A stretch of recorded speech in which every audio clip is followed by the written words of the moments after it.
Hi there, this is Dr. John Kenworthy, and I'm going to be looking now at the causes and types of stress. There are two main types of stress, eustress and distress. Eustress is a positive stress that we experience that enhances performance.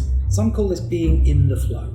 When we have eustress, we feel energized, focused, and much of what we do seems effortless. Insufficient stress, and we may be bored, lack energy and focus, and everything seems effortful. Distress is a negative type of stress, often caused by our perception of the external environment that overwhelms us, causing fatigue, exhaustion, ill health, and even burnout. It's critical to understand that something that you feel as being eustress could easily be distressful to others. For example, you may be energized and focused by the idea of doing a bungee jump. I, on the other hand, would be feeling acute distress. But I get energized by the stress of being in front of thousands of people about to perform. This might cause you acute distress. When we have no stress, we are in a period of calm. We may even be bored.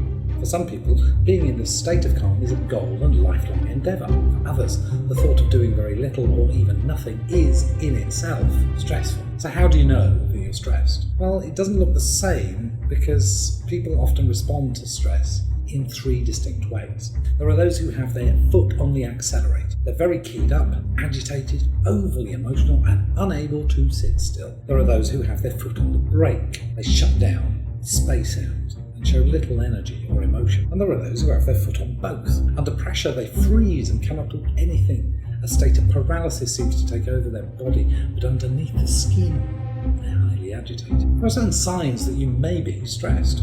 Cognitively, you might have memory problems, unable to concentrate, exercise poor judgment, seeing only the negative side of things, having anxious or racing thoughts, and constant worrying. Emotional signs, moodiness, irritability or short temper, agitation, unable to relax, feeling overwhelmed, a sense of loneliness and isolation, depression or general unhappiness. There are physical signs, aches and pains, diarrhea, constipation, nausea, dizziness, chest pain, rapid heartbeat, a loss of sex drive, frequently getting colds or flu, and behavioural signs, eating much more or less than usual, sleeping much longer or much less than normal, isolating yourself from other people, procrastinating or neglecting responsibilities, using alcohol, cigarettes or drugs to relax, and nervous habits such as nail biting and pacing. But remember, other psychological or medical conditions could cause any or all of the signs. Some people tolerate stress more easily than others, and there are some things that influence your ability to tolerate. Your support network. Supportive friends and family can be a wonderful buffer against life stresses. The more isolated and lonely you are, the more vulnerable you may be to stress. Your sense of control. If you believe that you're able to influence events and persevere through challenges, you'll have a greater confidence in yourself and your ability to overcome stress. But when you feel as though you have little or no control, you may be more vulnerable. Your attitude. Stress-resistant people have a positive attitude on life. They embrace challenges and accept that change happens, and often believe in a higher power. A predominantly negative outlook on life adds to the feeling of stress and your inability to do anything about it.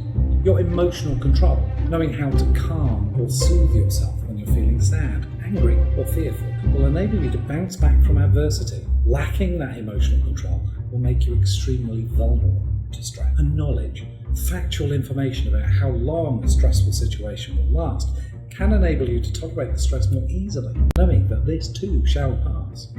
When we have little or no knowledge about the situation, we don't know how long we will have to keep this up, and thus we may give in too soon. So what causes stress? Well, if you perceive something to be stressful, it is for you.